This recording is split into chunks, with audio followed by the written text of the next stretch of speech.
Hi friends, today I'm going to show you how to make the best Thanksgiving turkey.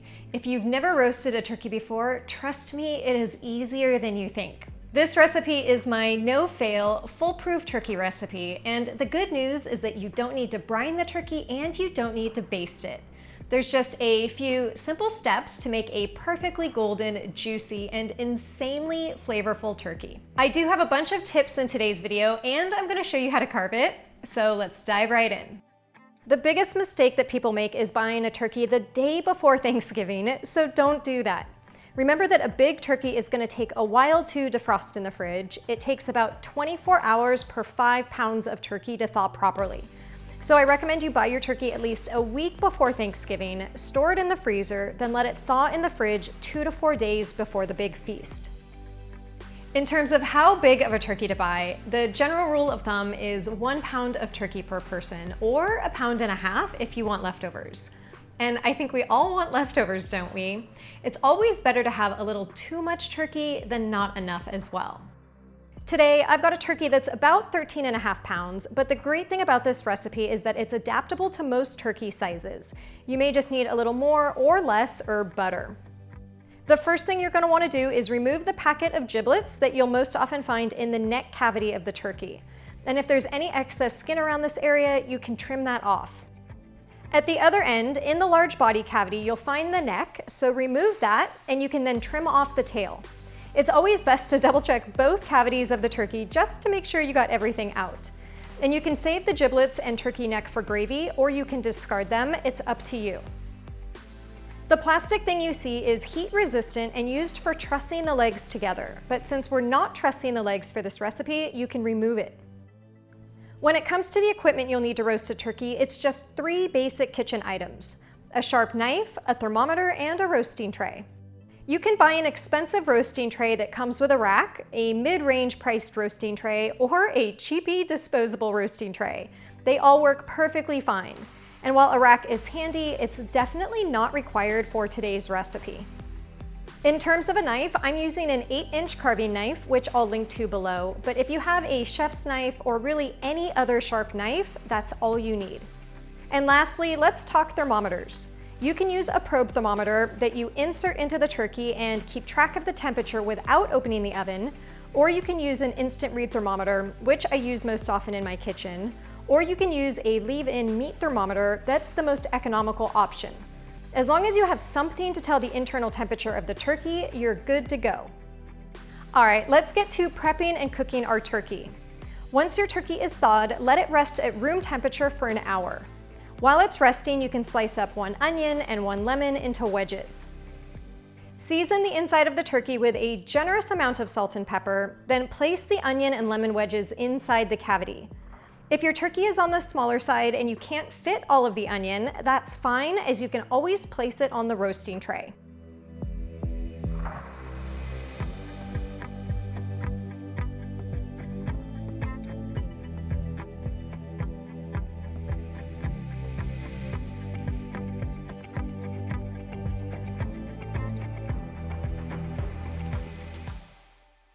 The last thing you'll place inside the turkey is a few sprigs of fresh aromatic herbs like rosemary, sage, and thyme.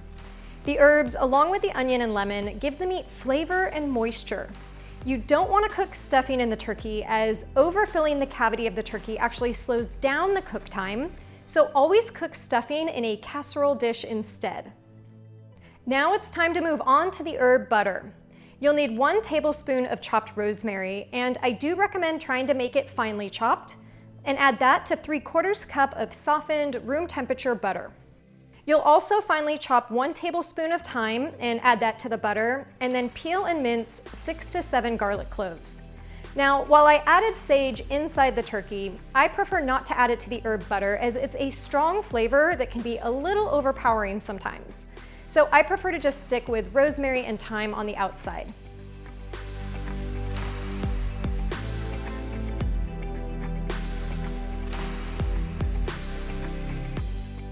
And then the last component of the herb butter is a little salt and pepper. Once all of those ingredients are in your mixing bowl, use a spoon or fork to mash them all up and make sure it's well combined.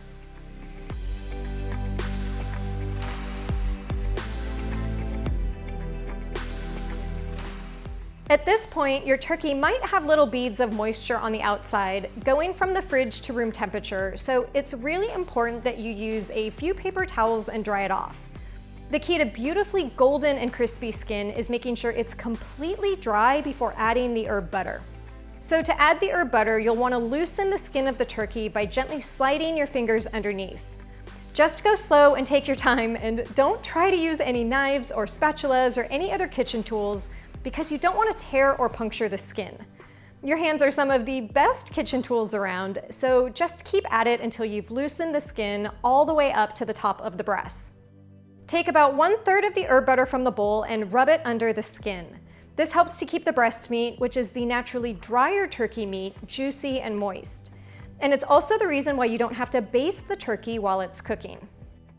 Once you've got the herb butter under the skin, you can also smooth it out on top with your fingers and then pull the skin so it's nice and flat. And then with the remaining herb butter, you'll rub that all on the outside of the turkey, including the legs, thighs, and wings.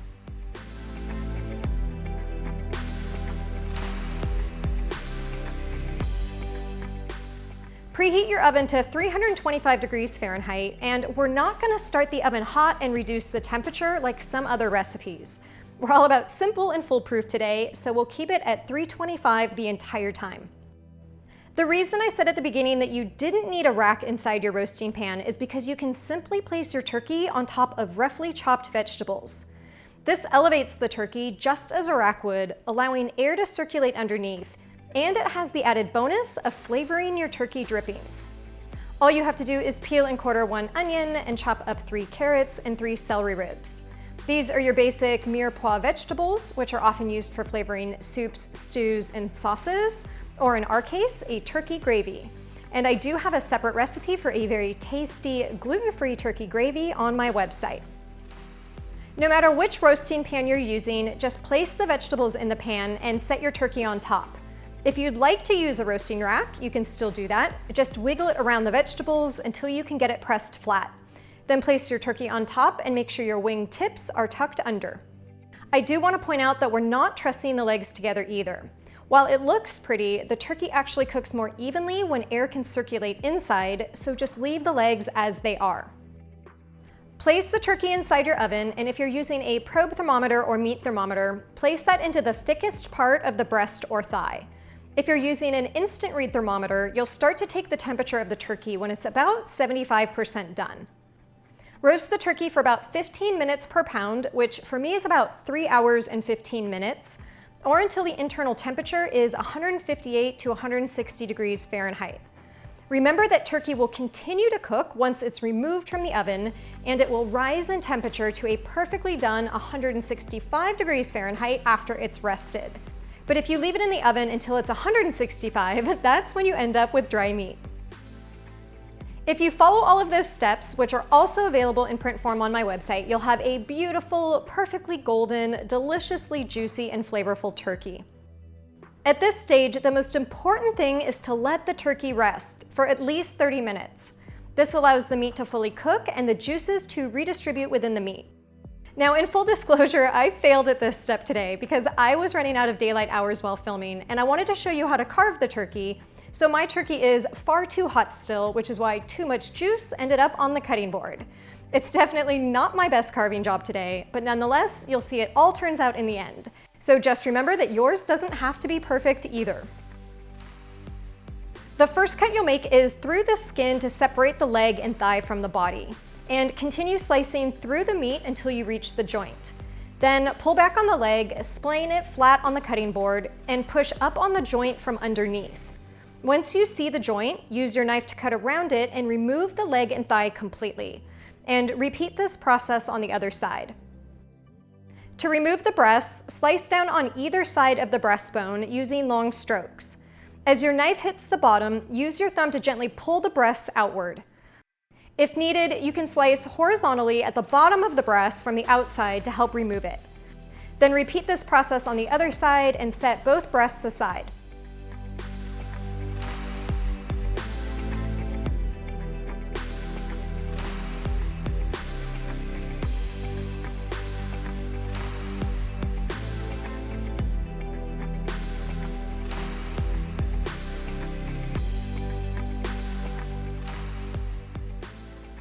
To remove the wings, gently pull the wings away from the body and slice through the joint.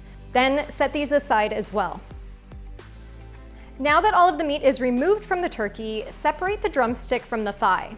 Then remove the bone from the thigh by using your knife to slice around the thigh bone, preserving as much dark meat as possible. Once you've got just the thigh meat, slice it into strips and add it to your platter.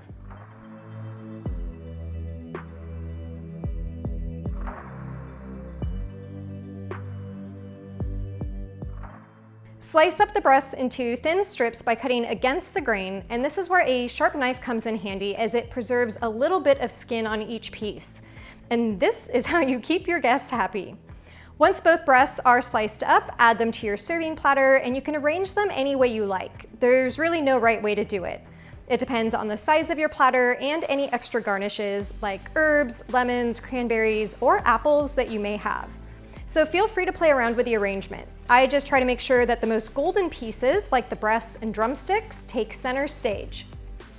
For the wings, you can slice through the skin and then bend them backwards to remove the drumette from the wingette. And I usually remove the wing tip as there's really no meat on it, but it's great for stocks and gravies. So I'll add those wing pieces to the platter around the thigh meat and then place the drumsticks, which are definitely more of a centerpiece item, on top.